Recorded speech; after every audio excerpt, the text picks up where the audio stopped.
সিংহেশ্বর জয়নগর লোকসভা কেন্দ্রের মধ্যে সিংহেশ্বরে আইএসএফ অর্থাৎ আপনার দেয়াল লিখন কাদা দিয়ে লেপে দেওয়া হয়েছে, কি বলবেন? এগুলো নোংরামি করা হচ্ছে। এই দেয়াল লিখন কাদা দিয়ে লেপে দিয়ে কোনো দলের আদর্শকে ঢাকা দেওয়া যায় না। আমাদের পতাকা ছিঁড়ে দিচ্ছে, আমাদের পোস্টার ছিঁড়ে দিচ্ছে, এগুলো করে কোনো দলের আদর্শকে চেপে দেওয়া যায় না। মানুষ এগুলো আরও বেশি ক্ষিপ্ত হয়ে যাচ্ছে, মানুষ আরও এদের প্রতি তারা বিরূপ হয়ে যাচ্ছে এবং আইএসএফের প্রতি তারা সহানুভূতিশীল হচ্ছে। আর এই কাদা লেপে দেওয়ার সঙ্গে সঙ্গে আমি আইসিকে ফোন করেছিলাম, তিনি ফোর্স পাঠিয়েছিলেন, গিয়ে দেখলেন, নামধাম নিলেন, কিন্তু কোনো ব্যবস্থা এখনও পর্যন্ত নিলেন না। পুলিশ প্রশাসন সম্পূর্ণ, বিশেষ করে থানার আইসিরা দেখা যাচ্ছে যে শাসক দলের একেবারে তাবেদারি করে যাচ্ছে। তারা শাসক দলের যত অন্যায় করুক না কেন তাদের 7 খুন মাপ, অথচ আমাদের বিরুদ্ধে মিথ্যে অভিযোগ যখন জানায় তখন ভোরবেলা গিয়ে আমাদের কর্মীদের বাড়ি ঘেরাও করে তাদের তুলে আনছে। এই জয়নগর লোকসভার কেন্দ্রে বর্তমান যিনি বিদায়ী মানে এমপি সংসদ প্রতিভা মণ্ডল মহাশয়, আপনাকে তো গুনতির মধ্যেই রাখছেন না, কি বলবেন? উনি কোন জগতে আছেন আমি জানি না। উনি বোধহয় বাস্তবের জগতে নেই। বাস্তবের জগতে তো নেই, উনি তার চেয়েও হয়তো অবাস্তব আরও অন্য কোনো জগতে আছেন, তাই তিনি গন্তি পাচ্ছেন না। উনি তো নিজেই উপলব্ধি করছেন ওনার কর্মী সভা চেয়ার সম্পূর্ণ ফাঁকা পড়ে থাকছে, সেখানে রাগারাগি করে বলতে হচ্ছে যে সব দল থেকে বের করে দেওয়া হবে। ওনার যেখানে র্যালি করছেন সেখানে একেবারেই গুটি কয়েক মানুষ নিয়ে র্যালি করছেন, দুবারের এমপি। তার থেকে উনি তো বুঝেই নিয়েছেন এবং জয়নগরের মানুষ বহুদিন আগে তারা প্রতিমা বিসর্জন দেওয়ার সিদ্ধান্ত তারা নিয়েই নিয়েছেন। জয়নগর লোকসভা কেন্দ্রে জেতার সম্ভাবনা রাখছেন কতটা? জেতার সম্ভাবনা আমি 100% রাখছি। এই যে ক্যানিং পূর্ব বিধানসভার শওকত মোল্লার এলাকায় খাস তালুকে যে আজকে সভা করলেন, কোথাও কি বাধার সম্মুখীন হতে হয়েছে? এরা আমরা যখন যাচ্ছি আমাদের সঙ্গে প্রশাসন থাকছে, পুলিশ প্রশাসন থাকছে, তারা যথেষ্ট আমাদের সহযোগিতা করছেন, সে সময় কিছু বলছেন না, কিন্তু তারপরে এরা আমাদের কর্মীদের ভয় দেখাচ্ছে, এরা একটা সন্ত্রাস তৈরি করার চেষ্টা করছে, বলছে তোমরা ভোট দিতে যেতে পারবে না, ভোট দিলে যদি রেজাল্টের পর দিন থেকে তোমাদের ঘরবাড়ি ভেঙে দেবো, তোমাদের ভিটে মাটি ছাড়া করে দেবো। এইভাবে সন্ত্রাস, ভয়, ভীতি, সন্ত্রাস দেখিয়ে এরা বাজিমাত করার চেষ্টা করছেন, কিন্তু এবারে সেটা সফল হবে না। আমরা ইতিপূর্বেই দেখলাম যে এই যে তৃণমূল কংগ্রেসের নেতারা বারংবার দাবি করে যে নওশাদ সিদ্দিকী যে দলটা করেন সেটা একটা মুসলমানের দল, কিন্তু আপনি তো একজন হিন্দু ধর্মের মানুষ, কি বলবেন, কোন চোখে দেখছেন? এরা এই দলটাকে প্রচণ্ড ভয় পেয়েছে, তৃণমূল কংগ্রেস বিশেষ করে, কেননা দেখা যাচ্ছে যে বিজেপিরা তাদের রাজনৈতিক কাজকর্ম চালাচ্ছে, সিপিএম অন্যান্য দল চালাচ্ছে, সেখানে কোনো বাধা নেই। আইএসএফ করতে গেলেই এদের যত গাত্রদাহ, এরা আইএসএফকে ভয় পেয়েছে এবং এরা এই আইএসএফকে কালিমালিপ্ত করার জন্য বলছে এরা মুসলমানদের দল। কিন্তু আমরা যারা এই মুসলমান নই, রাজ্য কমিটির অধিকাংশই কিন্তু মুসলমান নয়, তারা সোকল্ড হিন্দু, আমরা সোকল্ড হিন্দু বলি তাদের মধ্য থেকে। আর এই দল গঠিত হওয়ার পরেই গঠন লগ্নে একজনকে সভাপতি করা হয়েছিল আদিবাসী শিমুল সোরেন, তিনি দুর্ভাগ্যের বিষয় তিনি থাকতে পারেননি, কিন্তু এখন তাপস ব্যানার্জি, বিশ্বজিৎ মাইতি থেকে শুরু করে আমরাও আছি এবং অনেকেই আছেন, বেশিরভাগ তারা মুসলিম নন রাজ্য কমিটিতে।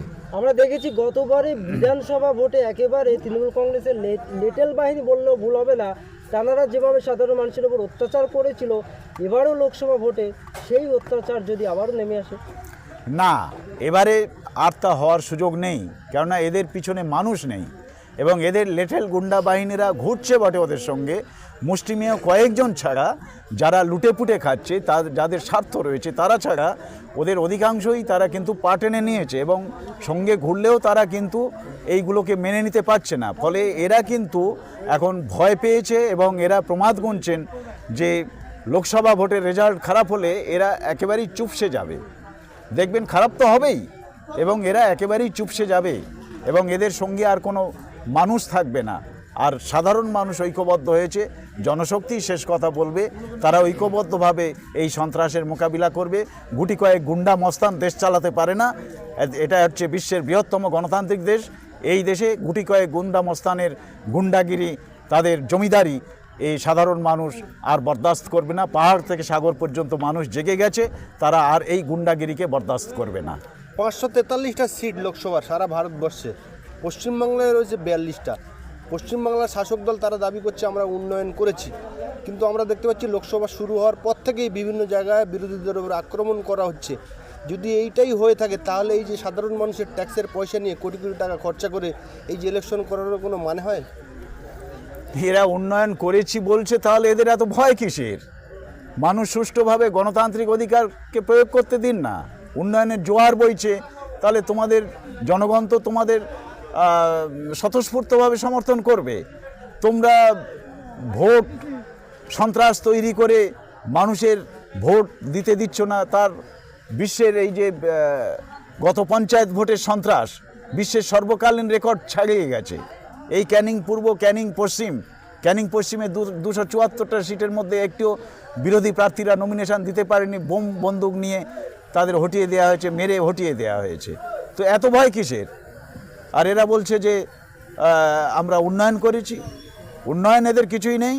আজকের ওই তো আমি বললাম, যেখানে যাচ্ছি সেখানে দেখছি মানে রাস্তাঘাটের অবস্থা দেখছি, নদীমাদের অবস্থা দেখছি, আর এই পানীয় জল, বিশেষ করে পানীয় জলের অবস্থা দেখছি। মানুষ কি সংকটের মধ্যে রয়েছে। এই ইলেকশন মানে গণতন্ত্রের উৎসব, কিন্তু আমরা বেশ কয়েক বছর ধরে দেখে আসছি যে ইলেকশন এলে মানে মানুষের মধ্যে আতঙ্ক থাকে, মানে গণতন্ত্রের উৎসবের জায়গায় গণতন্ত্রের শ্রাদ্ধতে পরিণত হয়েছে। কি বলবেন এই বিষয়ে? কিছু রাজনৈতিক মাফিয়া, এরা কিছু রাজনৈতিক মাফিয়া তৈরি করেছে, গুন্ডা তৈরি করেছে, শেখ শাহজাহানদের মতো বেতাজ বাদশা তৈরি করেছে, এবং তারা পরিকল্পিতভাবে রাজনীতির এরিনাটাকে তারা এমনভাবে ঘুলিয়ে রেখেছে সাধারণ মানুষ এবং সৎ স্বচ্ছ মানুষগুলো যাতে সেই এরিনার ধারে। শুনলাম ওনার কাছ থেকে যে উনি গোসবা একটি দ্বীপপুঞ্জ এলাকা, সেই জায়গা থেকে উনি প্রচার করে এসছেন এবং যথেষ্ট সাড়া পেয়েছেন, সেটা উনি ওনার বক্তব্যের মাধ্যমে বললেন। রয়েছেন অবজারভার প্রশান্ত নায়ক মহাশয়, আমরা কনভেনার প্রশান্ত নায়ক মহাশয় রয়েছে জয়নগর লোকসভা কেন্দ্রের। আমরা প্রার্থী এবং কনভেনার দুজনের সঙ্গে কথা বলে নেওয়ার চেষ্টা করব।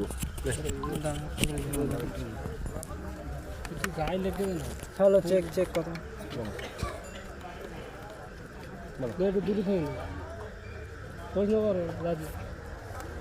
প্রচার করছেন, চুটিয়ে প্রচার করছেন বহুদিন ধরে, কেমন সাড়া পাচ্ছেন?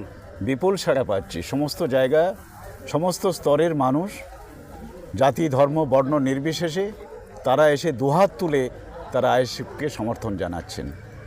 এই জয়নগর লোকসভার কেন্দ্রে বর্তমান যিনি বিদায়ী মানে এমপি সংসদ প্রতিভা মণ্ডল মহাশয়, আপনাকে তো গুনতির